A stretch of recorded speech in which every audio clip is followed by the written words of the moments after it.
something you want. What's the magic word?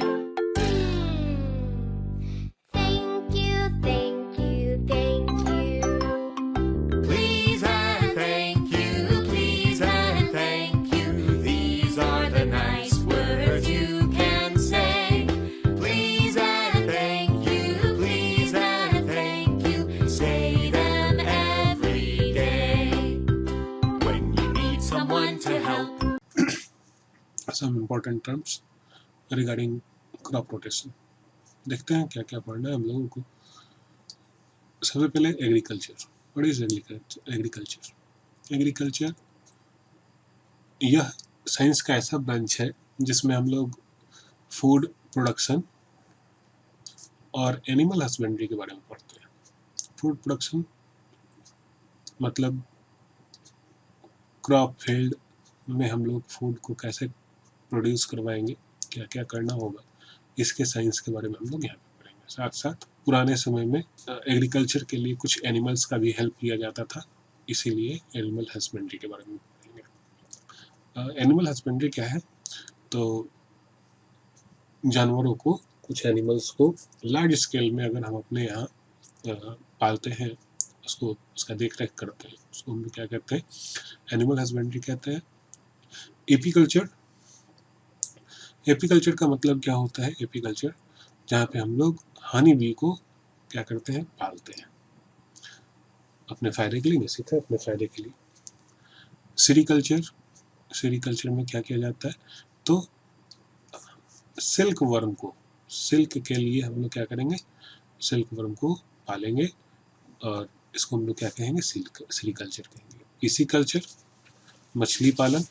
अगर हम मछली पालते हैं लार्ज स्केल में तो हम लोग क्या कहेंगे? उसको सेरीकल्चर, सॉरी पिसीकल्चर कहेंगे। हॉर्टिकल्चर, अब देखिए क्या है कि कुछ प्लांट जो होते हैं वो बड़े से क्रॉप फील्ड में ग्रो करवाए जाते हैं, कुछ छाया में ग्रो करवाए जाते हैं, कुछ कम स्केल में ग्रो करवाए जाते हैं। अब अगर हम लोग वेजिटेबल्स का कल्टीवेशन करते हैं तो उसको हम लोग क्या कहते हैं? हॉर्टिकल्चर कहते हैं। विटीकल्चर, वाइन से रिलेटेड जो भी प्रोडक्ट हैं अगर उसको हम लोग कल्टीवेट करवाते हैं तो उसको हम लोग क्या कहेंगे? विटीकल्चर कहते हैं। अब कल्टीवेट करवाना, कल्टीवेशन क्या होता है? What is cultivation? कल्टीवेशन का मतलब क्या होता है? तो यहाँ पे लिखा हुआ, कल्टीवेशन का मतलब होता है टू केयर। क्या करना? केयर करना, देखभाल करना। और कल्टीवेशन का दूसरा नाम ही क्या है? कल्चर। ठीक है, कल्चर।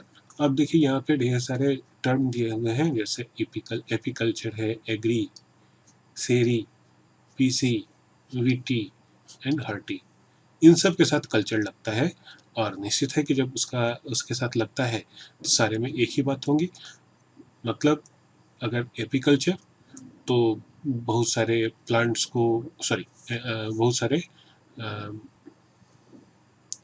मधुमक्खियों को एक साथ पालना और उससे हनी को हम लोग क्या करते हैं? निकालते हैं, तो इसको हम लोग क्या कहते हैं? एपीकल्चर कहेंगे। एग्रीकल्चर में प्लांट्स को ग्रो करवाएंगे, सेरीकल्चर में सिल्क वर्म, पिसीकल्चर में मछली और विटीकल्चर में वाइन से रिलेटेड सब्सटेंस जैसे ग्रैप्स वगैरह को हम लोग ग्रो करवाते हैं। और हॉर्टिकल्चर में हम लोग क्या करेंगे? तो वेजिटेबल्स का हम लोग प्रोडक्शन करेंगे। तो इस तरीके से ये सारे हमारे प्रोडक्ट हैं जो हम लोग ग्रो करवाते हैं। अब एक और चीज़ कि क्रॉप क्या होगा? आखिर जो चीज़ें ग्रो करवाते हैं उसको हम लोग क्या कहते हैं? क्रॉप कहते हैं। तो क्रॉप है क्या? तो सबसे पहली चीज़ जाने कि क्रॉप क्या है। तो crop, all plants grow in large scale. अगर एक प्लांट जो होता है या कोई भी प्लांट या कोई भी स्पीसीज का प्लांट अगर हम लोग लार्ज स्केल में अपने फायदे के लिए ग्रो करवाते हैं तो उसको हम लोग क्या कहते हैं? क्रॉप कहते हैं। क्रॉप 3 तरह का होता है, जैसा कि यहाँ पे दिया गया है। क्रॉप कितने तरह के होंगे? 3 तरह के। कौन कौन से क्रॉप होंगे? तो आप देखिए क्रॉप यहाँ पे एक चार्ट के रूप में भी दिया गया है। कौन कौन सा क्रॉप है? 3 टाइप्स। कौन कौन सा टाइप है? तो खरीफ है, रबी है और जायद है। खरीफ क्रॉप किसको कहेंगे? ये खरीफ हमारा है। खरीफ क्रॉप किसको कहेंगे? तो वैसे क्रॉप जो रेनी सीजन में हमारा ग्रो किया जाता है उसको हम लोग क्या कहते हैं? खरीफ क्रॉप कहते हैं, जैसे पैडी धान, कॉटन, ठीक है, ये सारे जो है आपके खरीफ में आते हैं। अब ये रेनी सीजन कौन होगा, तो जून से लेकर अक्टूबर तक, जून से लेकर अक्टूबर तक ग्रो करवाया जाने वाला जो प्लांट है उसको हम लोग क्या कहाँ रखेंगे, खरीफ में रखेंगे। और विंटर सीजन जाड़े के मौसम में ग्रो करवाया जाने वाला जो प्लांट होगा उसको हम लोग क्या कहेंगे, रबी कहेंगे। जैसे हमारा पी हो गया, ग्राम हो गया और वीट हो गया। और ये समय कब से कब होगा, तो आपका अक्टूबर से लेकर के मार्च तक का टाइम होगा। अब आप यहाँ पे ध्यान देंगे कि ये है अक्टूबर टू मार्च और इधर है जून टू अक्टूबर। अब मार्च के बाद और जून के पहले कुछ टाइम बच जाता है, उस समय जो हम लोग प्लांट ग्रो करवाते हैं, जो भी क्रॉप ग्रो करवाते हैं उसको हम लोग क्या कहते हैं, जाइड कहते हैं, ठीक है। खरीफ और रबी के बीच में, मतलब मार्च टू जून तक जो भी क्रॉप ग्रो करवाया जाता है उसको हम लोग क्या कहते हैं, तो उसको हम लोग जाइड क्रॉप कहते हैं। अब जैसे इसमें इसका आपका टाइम पीरियड कम होगा सो निश्चित है कि आपका टाइम पीरियड कम होने के कारण ये जल्दी ग्रो करेगा। अब इसका कुछ एग्जांपल जैसे वाटरमेलन, हमारा क्या हो गया, वाटरमेलन हो गया, कुकुम्बर हो गया, यानी कुकुम्बर कहने का मतलब खीरा, ककड़ी, ये सारे जो क्रॉप्स हैं वो हम लोग इस टाइम पीरियड में ग्रो करवा लेते हैं और इसी को हम लोग क्या कहते हैं, तो जाइड प्लांट कहते हैं। नेक्स्ट आते हैं, एक और हमारा क्लासिफिकेशन है, ये किस बेसिस पर है, तो यूज के बेसिस पर, क्रॉप के यूज के बेसिस पर हम लोग यहाँ पे देखेंगे। देखिए क्रॉप्स है on the basis of use, तो फूड क्रॉप है, कैश क्रॉप है, प्लांटेशन क्रॉप है और हॉर्टिकल्चर है, ठीक है। तो फूड क्रॉप कौन सा, जो फूड में हमारा सबसे ज़्यादा यूज होने वाला जो क्रॉप है वो हमारा क्या कहलाता है, फूड क्रॉप कहलाता है, ठीक है। अब जैसे एग्जांपल हम लोग देखेंगे यहाँ पे फूड क्रॉप का, तो राइस भोजन के रूप में हम लोग क्या यूज़ करते हैं, राइस का यूज़ करते हैं, वीट का यूज़ करते हैं, ठीक है। तो ये सारे जो है हमारे कॉमन फूड के आइटम हो गए, इसी को हम लोग फूड क्रॉप कहेंगे। कैश क्रॉप मतलब कि वैसा क्रॉप जिससे हमको आसानी से पैसे आमदनी हो जाए, पैसे आसानी से मिल जाए, ठीक है। मतलब मार्केट में जाए और हाथों हाथ बिक जाए और कम सामान में ज़्यादा पैसा हमको मिल जाए, उसको हम लोग क्या कहते हैं, कैश क्रॉप कहते हैं। जैसे टी हो गया, कॉफ़ी हो गया, ये सारे जो है बहुत आमदनी वाला क्रॉप हो गया। उसके बाद प्लांटेशन क्रॉप, मतलब वैसा क्रॉप जो किसी फील्ड में पूरा साफ करने के बाद उसको फिर से उगाया जाता है, उसको हम लोग क्या कहते हैं, कैश क्रॉप कहते हैं। लाइक आपका कॉटन हो गया, अब कॉटन को अगर ग्रो करवाना है तो पहले क्रॉप फील्ड क्या करना होगा, पूरा खाली करना होगा, तो इसीलिए उसको हम लोग क्या कहेंगे, प्लांटेशन क्रॉप कहते हैं। मतलब पूरा खाली करके आप वहाँ पे एक नया फील्ड तैयार करेंगे और उसमें प्लांट ग्रो करवाएंगे। हॉर्टिकल्चर निश्चित है, अभी बताया भी कि वेजिटेबल्स का अगर ग्रो करवाते हैं तो उसको हम लोग क्या कहेंगे, हॉर्टिकल्चर कहते हैं। अब है निश्चित है कि क्रॉप अगर हम ग्रो करवाएंगे तो उसके लिए हमको क्या करना होगा, तो मिट्टी की तैयारी करनी होगी, ठीक है। तो मिट्टी की तैयारी करनी होगी तो उसके लिए हम लोग क्या पढ़ेंगे, प्रिपरेशन ऑफ सॉइल का प्रिपरेशन, सॉइल कैसे प्रिपेयर किया जाएगा। अब निश्चित है कि सॉइल प्रिपेयर क्यों करना जरूरी है, तो जब कोई भी प्लांट ग्रो करता है तो उसके सीड्स को हम लोग कहाँ डालते हैं, मिट्टी में डालते हैं तो वो अंकुरित होता है, जर्मिनेट होता है, जर्मिनेट होने के बाद उससे नए प्लांट ग्रो करते हैं। तो नए प्लांट ग्रो करते हैं तो निश्चित है कि मिट्टी की तैयारी करनी जरूरी है।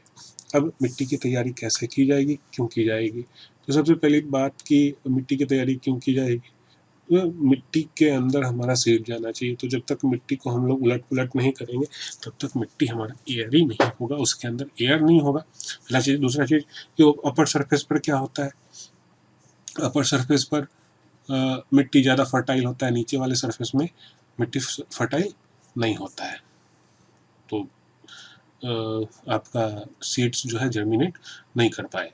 तो इसलिए मिट्टी को हम लोग क्या करते हैं, प्रिपेयर करते हैं, सॉइल को प्रिपेयर करते हैं। तो इसके लिए हमारा प्लॉकिंग सबसे पहला मेथड क्या है, सबसे पहला प्रोसेस क्या है, प्लॉगिंग है। प्लॉगिंग मतलब हल जोतना, इसमें मिट्टी को उलट पलट कर देते हैं। अब इससे एक और चीज़ हो जाता है कि मिट्टी क्या हो जाता है, हल्का हो जाता है। पहले कड़ा मिट्टी होता है, मिट्टी क्या हो जाता है, हल्का हो जाता है, जिसके कारण जो प्लांट नए ग्रो करते हैं उसके रूट्स आराम से नीचे तक जाते हैं। तो देखिए यहाँ पे आपका बताया गया कि उसका मिट्टी क्या हो गया, मिट्टी हल्का हो जाने के कारण लूज हो जाता है। लूज होने के कारण क्या होता है, आराम से उसमें ये रूट्स आराम से उसमें ग्रो कर सकते हैं। तो प्लॉगिंग है। प्लॉगिंग में क्या करते हैं, हम लोग टील करते हैं, खुदाई करते हैं। खुदाई करके मिट्टी को ऊपर नीचा कर देते हैं और इसके कारण एयर सर्कुलेशन उसमें बढ़ जाता है और क्या हो जाता है, मिट्टी हल्का हो जाता है, जिसके कारण उसके प्लांट्स के रूट हमारे आसानी से उसके अंदर जा सकते हैं। अब है एक डिवाइस है, इसको हुए कहते हैं। ये डिवाइस क्या करता है, वीड रिमूव करने के लिए। वीड वीड क्या है, यहाँ पे दिया गया वीड क्या है। वीड वैसा अनवांटेड प्लांट ही होता है, लेकिन अनवांटेड प्लांट होता है जिसकी हमको कोई ज़रूरत नहीं है होती है क्रॉप फील्ड में। मतलब कि ये अगर हम लोग कोई फर्टिलाइज़र वगैरह यूज़ करेंगे तो उसको ये खा करके क्या करेगा, प्लांट को बढ़ने नहीं देगा। तो ऐसे अनवांटेड प्लांट्स को हम लोग रिमूव करते हैं और रिमूव करने के लिए जिस डिवाइस का यूज़ करते हैं उसको हम वही कहते हैं। अब है कल्टीवेशन। क्रॉप फील्ड में लार्ज स्केल में अगर हम लोग किसी चीज़ को ग्रो करवाते हैं तो उसको हम लोग क्या कहते हैं, कल्टीवेशन कहते हैं। अब कल्टीवेशन के लिए जिस डिवाइस का यूज़ करते हैं उसको हम लोग क्या कहते हैं, कल्टीवेटर कहते हैं। जैसे ट्रैक्टर एक कल्टीवेटर होता है, तो ट्रैक्टर हमारा क्या हो गया, कल्टीवेटर हो गया। अब कल्टीवेटर के बाद हमारा है सोइंग, मतलब बीज का बोना, है ना। बीज को क्रॉप फील्ड में हम क्या करते हैं, उसको बिखेरते हैं या मिट्टी में डालते हैं, उसी को हम लोग क्या कहते हैं, सोइंग कहते हैं। तो सोइंग के लिए हमारा कुछ प्रोसेस है, कुछ स्टेप्स है, उस स्टेप्स को हम लोग फॉलो करेंगे। पहले 2 स्टेप्स है। पहला स्टेप है सिलेक्शन ऑफ सीड। अब देखिए सीड्स की सिलेक्शन क्यों ज़रूरी है। अब मान लीजिए कि हम लोगों ने सीड को क्रॉप फील्ड में डाला और सारे सीड अच्छे क्वालिटी के नहीं है, कुछ डिजीज्ड हैं, उनसे तो प्लांट ग्रो नहीं करेगा, और प्लांट ग्रो नहीं करेगा तो हमारा यील्ड मतलब कि हमारा उत्पादन कम हो जाएगा। उत्पादन कम हो जाएगा जिसके कारण हमको हानि होगा, लॉस होगा। तो इसलिए सीड का सिलेक्शन ज़रूरी है। इसमें हम लोग हेल्दी सीड्स को ही लेते हैं, ठीक है, और वैसे सीड्स को नहीं लेते हैं जो डिजीज्ड है, जो कमज़ोर है, उस सीड्स को हम लोग नहीं लेते हैं। उसके बाद है सीड ट्रीटमेंट। सीड ट्रीटमेंट की ज़रूरत क्यों है। अब जैसे सीड्स को रखा जाता है, सीड को रखा जाता है तो कुछ माइक्रो ऑर्गेनिज्म, फंगस वगैरह जो है सीड्स में लग जाते हैं। अब जब तक उसको ट्रीट नहीं करेंगे तो वो फंगस उसमें लगे रहेंगे, और फंगस लगे रहेंगे तो हमारा यील्ड क्या होगा, कम होगा। सो हम लोगों को सीड को ट्रीट करने की भी ज़रूरत पड़ती है। तो सीड ट्रीटमेंट के लिए हम लोग क्या करते हैं, कुछ केमिकल्स रहता है। उस केमिकल को हम लोग क्या कहते हैं, फंगस को मारने वाला होता है, इसलिए फंगिसाइड्स का हम लोग यूज़ कर देते हैं। मतलब कि सीड्स को फंगिसाइड से ट्रीट कर दिया जाता है, जिसके कारण उसके अंदर जो भी फंगस जो है उसमें ग्रो कर रहे थे वो सारे मर जाएंगे, और मर जाएंगे तो हमारा सीड अच्छा काम करेगा, सारे जर्मिनेट होंगे अच्छे से, सारे जर्मिनेट होकर के उससे प्लांट ग्रो करेंगे और प्लांट में आपका फ्रूट्स भी लगेगा। नेक्स्ट है, अब सीड को क्या करना है, हमको क्रॉप फील्ड में ले जाना है और क्रॉप फील्ड में उसको फैलाना है। इस चीज़ को हम लोग क्या कहते हैं, ब्रॉडकास्टिंग कहते हैं, ठीक है। इस मतलब मैनुअली अगर हम फैला देते हैं तो उसको क्या कहेंगे, ब्रॉडकास्टिंग कहते हैं। और अगर हम लोग किसी डिवाइस के द्वारा उसको हम लोग क्रॉप फील्ड में जर्मिनेट करवाते हैं तो उसको हम लोग क्या कहते हैं, सीड ड्रिल कहते हैं। डिवाइस होता है मतलब ट्रैक्टर से जोड़ने वाला एक मशीन होता है, उसको हम लोग क्या कहते हैं, सीड ड्रिल कहते हैं। अब है कुछ सीड को हम लोग ट्रांसप्लांट के जरिए भी ग्रो करवाते हैं। उसका एग्जांपल हमारा क्या है, पैडी। जैसे आप लोग अगर जानते हो मूड़ी देना, मतलब पहले क्या करते हैं, सीड्स को मिट्टी में बिखेर देते हैं, ब्रॉडकास्ट कर देते हैं, उससे छोटे छोटे प्लांट्स ग्रो करते हैं। उन प्लांट्स को वहाँ से उखाड़ लिया जाता है और उखाड़ करके क्रॉप फील्ड में फिर से उसको कुछ गहराई में डिस्टेंस, प्रॉपर डिस्टेंस पर क्या करते हैं, उसको गाड़ देते हैं। तो इस प्रोसेस को हम लोग क्या कहते हैं, ट्रांसप्लांटेशन कहते हैं। अब मैन्योरिंग। अब निश्चित है कि प्लांट्स को ग्रो करने के लिए कुछ मिनरल की ज़रूरत होती है, वो मिनरल मिट्टी में होते हैं, उसके अलावा कुछ अलग से भी मिनरल की ज़रूरत पड़ जाती है। अगर वो हम लोग बाहर से मिनरल को उसको प्रोवाइड करवा रहे हैं, उसको हम लोग क्या कहते हैं, मैन्योरिंग कहते हैं। मैन्योरिंग में जो बाहर से ऐड किया गया न्यूट्रिएंट्स हैं, वो न्यूट्रिएंट्स हमारा क्या होता है, प्लांट्स में जाता है और जाकर के प्लांट के ग्रोथ में हेल्प करता है। मैन्योरिंग दो टाइप से किया जाता है। कौन कौन सा दो टाइप? तो मैन्योरिंग दो टाइप से हमारा किया जाएगा, एक केमिकल फर्टिलाइजर के रूप में और दूसरा मैन्योर के रूप में। केमिकल फर्टिलाइजर क्या होगा? तो केमिकल फर्टिलाइजर जैसे कि हम लोग जाते हैं मार्केट में, यूरिया, DAP, NPK ये खरीद करके लाते हैं। यह जो होगा स्पेसिफिक टाइप का मिनरल उसमें पाया जाएगा। ये मिनरल हम लोग सॉइल में डालेंगे और उस सॉइल से प्लांट लेगा और उसमें वो जो मिनरल, जिस मिनरल की कमी है वो उसका फुलफिल हो जाएगा और इस प्रकार से उस मिट्टी में प्लांट का ग्रो अच्छा होगा। जैसे इसमें कुछ एग्जांपल्स दिए गए हैं फर्टिलाइजर के, केमिकल फर्टिलाइजर के। फास्फोरस पाए जाते हैं, जिंक पाए जाते हैं, पोटासियम पाए जाते हैं। एग्जाम्पल कुछ DAP, di ammonium phosphate, urea, NPK, ये सारे नाम से मार्केट में हमारे फर्टिलाइजर आते हैं। अब है manure. What is manure? Manure क्या होता है? तो आते हैं मैन्योर। मैन्योर का मतलब कि ये क्या होगा, ऑर्गेनिक कंपाउंड होगा जो एनिमल और प्लांट के जो वेस्टेज होते हैं वो डिकम्पोज होगा, डिकम्पोज माइक्रो ऑर्गेनिज्म के कारण डिकम्पोज होगा और डिकम्पोज होकर के मैन्योर के रूप में बदल जाएगा। इसको हम लोग क्या कहते हैं? तो मैन्योर कहते हैं। अब इसमें मेनली ऑर्गेनिक कंपाउंड्स ही ज़्यादा होता है, इनऑर्गेनिक कंपाउंड्स नहीं होते हैं। जैसे पोटासियम नहीं होंगे, फास्फोरस नहीं होंगे, जिंक नहीं होंगे, ये सब इसमें नहीं होंगे। इसका एग्जाम्पल आपके वर्मी कंपोस्ट के रूप में हम लोग जानते हैं। नेक्स्ट है क्रॉप रोटेशन। क्रॉप रोटेशन क्या होगा? इसको कहेंगे क्रॉप रोटेशन। तो क्रॉप रोटेशन, अब जैसे हम लोग क्या कर रहे हैं, किसी क्रॉप फील्ड में वीट लगा दिया, तो कभी उसमें पैडी लगा दिया। अब इस समय इस दोनों के बीच में, वीट और पैडी के बीच में, अगर हम कोई लेग्यूमिनस प्लांट को लगाते हैं तो उसको हम लोग क्या कहते हैं? Crop rotation. मतलब एक बार पैडी लगाया, अगली बार कोई लेग्यूमिनस प्लांट, फिर नेक्स्ट नॉर्मल कोई क्रॉप लगाए, तो इसको हम लोग क्या कहते हैं?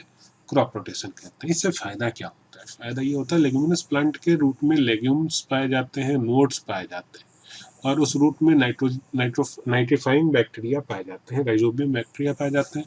ये बैक्टीरिया क्या करता है? एटमॉस्फेरिक नाइट्रोजन को नाइट्रेट में बदल देता है।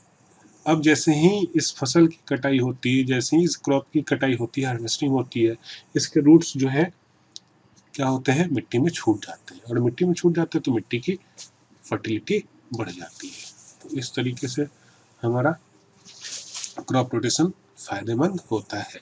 अब है मल्टीपल क्रॉपिंग। एक ही क्रॉप फील्ड में दूसरे तीसरे तरह के, 2 या 3 तरह के या 4 तरह के आपके क्रॉप लगाए जाते हैं, उसको हम लोग क्या कहते हैं? मल्टीपल क्रॉपिंग कहते हैं। अब जैसे एग्जांपल हम लोग देखें, अगर आपने आसपास में आप देखे होंगे तो मेज के साथ कुछ वेजिटेबल्स भी लगा दिए जाते हैं। कद्दू वगैरह नेनुआ, खीरा, ये सब लगा दिया जाता है, करेला लगा दिया जाता है। तो ये सब जो है आपका मिक्स क्रॉपिंग का एग्जाम्पल है। अब इसके बाद अगर आते हैं, तो चलिए मैन्योरिंग हो ही गया। मैन्योरिंग के बाद अब पानी की ज़रूरत पड़ेगी। पानी को अगर हम लोग बाहर से ऐड करवाते हैं तो उसको हम लोग क्या कहते हैं? इरिगेशन कहते हैं। इरिगेशन सिंपल, पानी को क्रॉप फील्ड में प्रोवाइड करवाना हम लोग क्या कहलाता है? इरिगेशन कहलाता है। इरिगेशन 3 तरह का, फ्लड इरिगेशन, स्प्रिंकलर और ड्रिप इरिगेशन। फ्लड में क्या करते हैं? पूरे क्रॉप फील्ड को डुबा देते हैं, बाढ़ ला देते हैं, पूरा डुबा देते हैं। इस तरीके से हम लोग उसका पटवन करते हैं, इसमें पानी की बर्बादी ज़्यादा होती है। नेक्स्ट है कि स्प्रिंकलर। स्प्रिंकलर में क्या होता है, झरने की तरफ, फुहारे की तरफ पानी उसमें गिरता रहता है, जिस प्लांट को चाहिए उस प्लांट को उतना पानी मिल जाता है। ड्रिप इरिगेशन में क्या करता है, ड्रॉप ड्रॉप पानी क्या होता है, रूट्स के करीब गिरते हैं और इस प्रकार से वो प्लांट उसको पानी मिलता रहता है।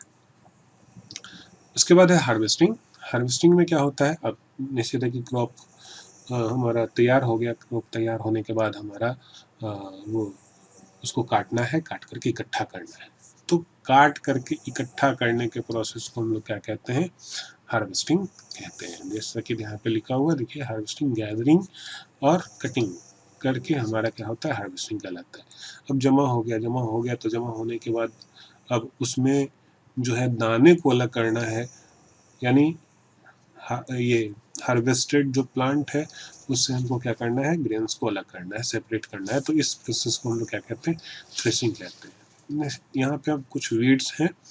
वीड्स वैसे प्लांट, अनवांटेड प्लांट जिसको हम लोग क्या करते हैं, हटाना होता है, उसको हम लोग हटाने के लिए दो प्रोसेस का यूज करते हैं। एक है मैनुअली हटाना और दूसरा केमिकली हटाना। मैनुअली में हम लोग हाथ से चुन करके, उखाड़ करके फेंक देते हैं, काट करके फेंक देते हैं। और केमिकल में क्या करते हैं, हम लोग वीडीसाइड का यूज करते हैं। केमिकल होता है जो उस प्लांट को उगने नहीं देता है। अब कुछ हर्बिसाइड नेचुरल भी होते हैं। नेचुरल हर्बिसाइड को हम लोग क्या कहते हैं, बायो हर्बिसाइड कहते हैं। इस प्रकार से हम लोग क्रॉप प्रोडक्शन करते हैं। अब कुछ